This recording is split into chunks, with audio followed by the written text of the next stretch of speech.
जय हिंद। पिछले एक हफ्ते से भारत की ब्रह्मोस मिसाइल पाकिस्तान में जाके हिट कर गई और लोग का कहना है वो जानबूझ की या नहीं की, ये मैटर ही नहीं है। मैटर ये है कि हिट किया क्यों, इसको समझते हैं लोग। देखिए, पाकिस्तान में हमारे यहाँ से ब्रह्मोस मिसाइल जो थी फायर की गई और वो पाकिस्तान में जाके गिर गई थी। और ये गिरी थी जब वहां पर, तो वो एक नॉर्मल से जगह पे गिरी थी जिसका नाम था मियां चानू। 9 मार्च को ये जाकर यहाँ पर हिट हो गई थी ब्रह्मोस मिसाइल। वहां 2-4 गो घर और था, किसी की मृत्यु नहीं हुई, लेकिन अंडर कंस्ट्रक्शन था, उड़ गया घरे दुआर। यहाँ पर वहां के लोग डर गए कि आखिर ये हुआ क्या है। तो उसके बाद वहां पर जो inter service public relation officer होते हैं, ISPR, कहीं पे भी देखिएगा तो एक PR ऑफिसर होता है, PR पब्लिक रिलेशन। यही लोग सारे लोग पब्लिक से कांटेक्ट करते हैं। जैसे मीडिया वाले को पास भी एक पूरी की पूरी PR टीम होती है। अब किसी मीडिया वाले को मान के हमारा इंटरव्यू लेना है, खान सर का इंटरव्यू, तो उन लोग को क्या पता, वो अपने PR टीम को बोलेंगे कि खान सर का नंबर निकालो, बताओ कहां बात करना है। तो वो PR टीम ही काम करती है। तो हर डिपार्टमेंट का एक PR ऑफिसर होता है, पब्लिक रिलेशन ऑफिसर, वही बताता है क्या हो रहा है क्या नहीं हो रहा है, एक तरह का प्रवक्ता होता है। तो इन्होंने कहा कि हमारी टेरिटरी में एक पता नहीं अनआइडेंटिफाई कोई ऑब्जेक्ट घुस गया, 4 मिनट तक उड़ते रहा, प्रोजेक्टाइल था, वो आया गिर गया, किसी की जान माल की क्षति नहीं हुई है, हमने उसे पूरी रडार में ट्रैक किया, आके वो यहाँ पे गिर गया। ये इन लोग का स्टेटमेंट था।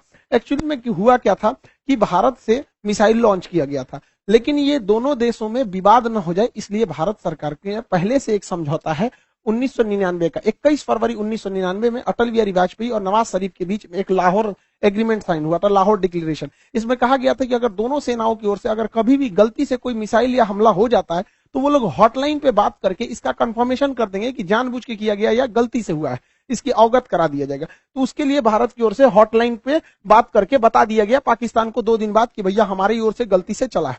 अब ये हॉटलाइन क्या होता है? ये हॉटलाइन फोन में कभी रिंग नहीं बजते। आप जैसे मोबाइल में डायल करते हैं किसी को तो सोचो पहले बोलेगा नमस्कार, भारत ने 150 करोड़ कोविड टीकाकरण पार कर लिया, 175 करोड़। उसमें ये सब कोई रिंगटोन नहीं होता है, वो फिक्स होता है। करना कहाँ है, हॉटलाइन होते हैं, उसमें 4-5 नंबर ही, मतलब लिमिटेड नंबर होते हैं, वहीं फोन करना। एक बार फोन करेंगे तो फटाक से वहां लग जाएगा।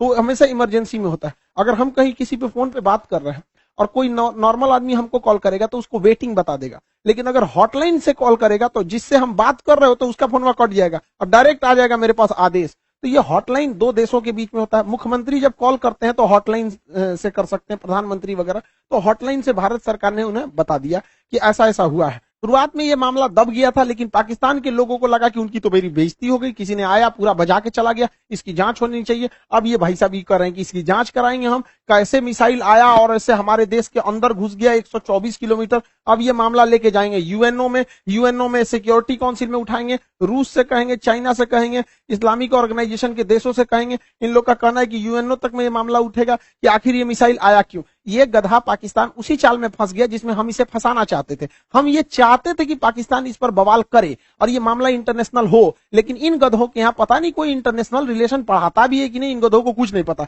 ये हल्ला कर दिए हैं। एक्चुअल में ये मिस फायर नहीं था, ये डायरेक्ट फायर किया गया था जानबूझ के। हम आपको कुछ प्रूफ देते हैं, आप समझिए क्यों डायरेक्ट फायर किया गया था। यह मिसाइल जब उड़ती है हरियाणा से तो यहां से लगभग हरियाणा पंजाब के बॉर्डर से 2 मिनट तक इंडिया में रहती है, फिर ये कर्व करके पाकिस्तान में जाती है, 4 मिनट तक ये पाकिस्तान में फ्लाई करती है। अब ये बताइए, जो मिसाइल ऑपरेटर इसे 4 मिनट तक फ्लाई कर रहा है, तो भारत में जो मिसाइल ऑपरेटर उसे भी पता है कि वो इंडिया का बॉर्डर छोड़ दिया और पाकिस्तान में जा चुका है। तो पहला बात कि जब वो 4 मिनट तक दुश्मन की टेरिटरी में घुसा कैसे, ये इंडिया वाले को तो पहले से पता था। एक और गलती क्या थी, सेल्फ डिस्ट्रॉइंग सिस्टम होता है। जब कभी भी मिसाइल अपने रास्ते से भटकता है तो उसे मिसाइल के अंदर ऑटोमेटिक डेटोनेटर लगा होता है जो मिसाइल को रास्ते में ही ब्लास्ट कर देता है, जिससे कोई नुकसान नहीं होता है। तो किसी भी मिसाइल को मारने से पहले उस मिसाइल का एक ऑपरेटर रूम होता है, उस ऑपरेटर रूम से उस मिसाइल को फायर किया जाता है। फायर करने के बाद वो ऑपरेटर इस मिसाइल को रडार पर देखता है, अगर रास्ता भटकता है तो सेल्फ फायर कर देता है। इस मिसाइल को सेल्फ फायर नहीं किया गया, बल्कि ऑपरेटर चुपचाप देख रहा था, मजा मार रहा था कि घुस गया है पाकिस्तान में चला गया है 124 किलोमीटर तक। तो एक ये दूसरा प्रूफ, और भी कई सारे प्रूफ हैं। तो समझिए कैसे। ये नक्शा पाकिस्तान ने जारी किया, पाकिस्तान हमने ये जारी किया, पाकिस्तान। इसमें जो तीर का निशान है ये दिखा रहा है मिसाइल किस तरह आया और कैसे ये यहां से जाकर यहां मियां चन्नू पे जाके गिर गया। यहां पर देखिए कैसे मिसाइल ने सबसे पहले अपने से अगर मिस फायर होगा तो सीधे जाएगा, अपने से मिस फायर होगा तो सीधे। ये टर्न नहीं मार सकता है अपने से, माल फंक्शन की वजह से, गड़बड़ी की वजह से 90 डिग्री का कर्व नहीं मार सकता जब तक उसको पाथ फाइंड नहीं किया गया होगा, पहले से नहीं बताया गया। तो पहला 90 डिग्री टर्न अपने से नहीं मारा गया होगा। दूसरा, इस मिसाइल में कोऑर्डिनेशन फिक्स था।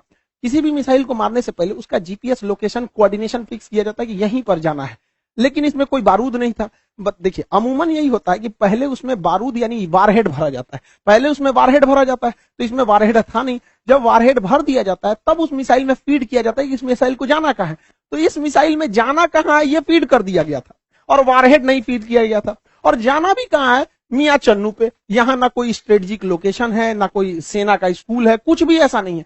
जानबूझ के भारत ने मिसाइल का वारहेड हटाया कि किसी की जान माल की हानि ना हो, और ऐसे जगह को चुन लिया जहां कोई स्ट्रेटेजिक महत्व नहीं है कि बवाल ना होगा। बस हमें मिसाइल घुसा के बवाल करना था, भयंकर बवाल नहीं कराना था। एक और देखिएगा, इस मिसाइल को अगर देखेंगे तो 104 किलोमीटर से ज्यादा ये भारत में रही है, 124 किलोमीटर गई है, उसके बाद भी ये एक्स्ट्रा गई है। यानी इस मिसाइल की रेंज जो थी वो 290 किलोमीटर ही है। इस मिसाइल की रेंज 290 किलोमीटर, लेकिन ससुराई ब्रह्मोस मिसाइल 320 किलोमीटर कैसे चल गया। लगभग ये 30 से 40 किलोमीटर एक्स्ट्रा चला है। देखिए ये पाकिस्तान का ही नक्शा ही दिखा रहा है कि 33 किलोमीटर एक्स्ट्रा चल गया। ये बवाल है भैया, रेंज से 33 कैसे। तो कोई भी चीज को फेंकते हैं तो जब रेंज खत्म हो जाता है तो आराम से गिरता है। तो ब्रह्मोस और आगे गया था यहाँ पर। इस दौरान भी इसे सेल्फ डिस्ट्रॉय नहीं किया गया, यानी भारत से बैठ के ऑपरेशन टुकुर टुकुर देख रहा था, जानबूझ के किया गया है इसको। अगला देखिए, और भी ये खुद पाकिस्तान कर रहा है, उसको समझाते हैं। ये उनके आईएसपीआर है, inter service public relation, ISPR. समझ में आ गया? आईएसपीआर समझो समझो, तोरा नहीं पता अभी यहाँ पे। पहला इनका कहना है कि हम उस पर नजर बनाए हुए थे। देखिए इन निकम्मों को, इसके देश में 124 किलोमीटर कोई मिसाइल घुस गई, इसको ये लोग अपने रडार में बस नजर बनाए हुए थे। ये खुद कह रहा है कि हमने बस उसको ट्रैक किया, उसको 124 किलोमीटर, क्योंकि उस मिसाइल की रफ्तार इतनी ज्यादा थी, 3 मैक की थी, कि हम उसे मार के नहीं गिराए। जबकि जब भी कोई एयरफोर्स में कोई दूसरी देश का जहाज या कुछ भी हॉस्टाइल सिचुएशन में कोई चीज एंट्री करता है तो स्टैंडर्ड ऑफ प्रोसीजर एसओपी जो कहता है कि सबसे पहले उसको मार के गिराओ। तो इन लोगों ने मारा नहीं वहां पर। 124 किलोमीटर जब ये घुसा है तो कई बड़े शहरों के ऊपर से क्रॉस करके गुजरा है, कई हाई वैल्यू टारगेट को क्रॉस करके गुजरा है। क्या पता वहीं गिर जाता। तो इससे यह साबित हो जाता है कि इनके पास ब्रह्मोस को मार के गिराने की क्षमता है ही नहीं, वरना इतने हाई वैल्यू टारगेट के ऊपर से गया है, वहीं गिर जाता तब क्या हो जाता। ब्रह्मोस न्यूक्लियर कैपेबल मिसाइल है, यानी इनके देश के ऊपर से इतनी बड़ी मिसाइल चली गई। ये लोग केवल और केवल बेशरम लोग कह रहे हैं कि हम उसे ट्रैक कर रहे थे। करते रहो ट्रैक, यहां से इतना डिग्री कर्व मार के तुम्हारे यहाँ आके गिर गया। पाकिस्तान इसे मार के गिरा भी नहीं सकता, क्योंकि ब्रह्मोस 3 मैक से चलती है। इसके पाकिस्तान के पास चाइनीज रडार है, इन चाइनीज रडार की हेल्प से इसके पास 2 तरह के मिसाइल क्षमता है। एक HQ-7 है, ये 30 से 40 किलोमीटर की दूर की मिसाइलों को मारता है। एक HQ-9 है, ये लगभग 150 किलोमीटर मार सकता है। ये दोनों चाइना का है। इस सबको पता नहीं चला कहाँ चल गया यहाँ पे, इन सब किसी काम का नहीं। अब इससे चाइना भी घुस आया है, क्योंकि उसका ऑर्डर दे रखा था।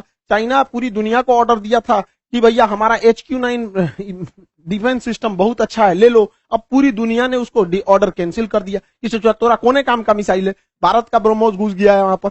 अब ये घुस आया है पाकिस्तान के ऊपर, किसे तो पाकिस्तान इसको कह रहा है तोरा मिसाइल फायर नहीं हुआ तो हम क्या करें। अब फिलीपीन ने ऑर्डर दे दिया था ब्रह्मोस को, अब वियतनाम भी कह रहा है हमको भी चाहिए, इंडोनेशिया कह रहा है हमको भी चाहिए, ताइवान कह रहा है हमको भी चाहिए। अब ब्रह्मोस एकदम जबरदस्त है यहाँ पर।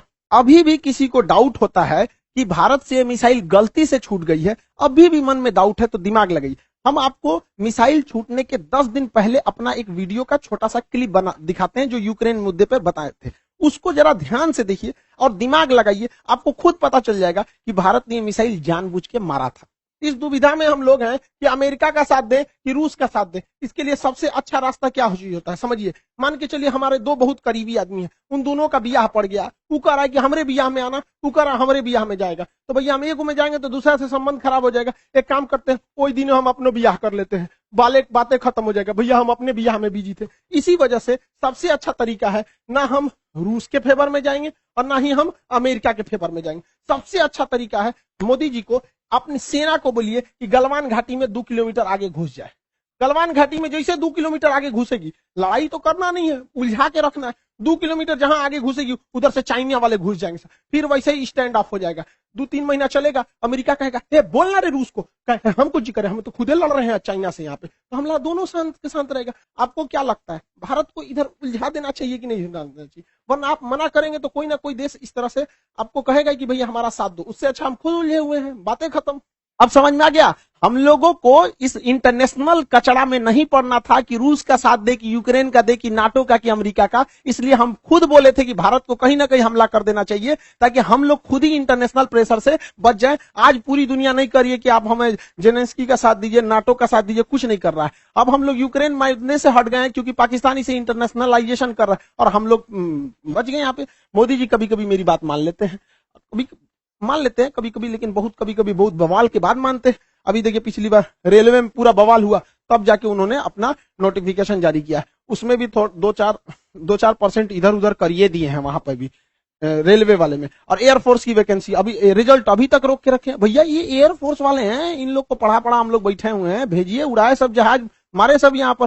कितना लोग को हम लोग रोक के रखे यहाँ पर, तो कम से कम एयरफोर्स की तो रिजल्ट क्लियर करना चाहिए। मान जाते हैं मोदी जी बतिया, जैसे हमला करने वाला कैसे बोले 10 दिन में मान गए यहाँ पर, तो कभी कभी मानते हैं कभी कभी नहीं मानते। अब पाकिस्तान धमकी दे रहा है कि हम इस मिसाइल का रिवर्स इंजीनियरिंग कर देंगे। दूर बैल कहीं का रिवर्स इंजीनियरिंग करेगा, जब भारत ने इतना स्ट्रेटजी बना के मारा था। तो देखिए रिवर्स इंजीनियरिंग में जहाज का मेन चीज क्या होता है, उसका इंजन, पूरा इंजन तबाह हो गया, इंजन पूरी तरह तबाह हो गया। जो सीकर होता है, जो रडार होता है आगे, वो जहाज के अगवे लगा रहता है, वो थुथुर में पूरी तरह से उधिया गया है यहाँ पर।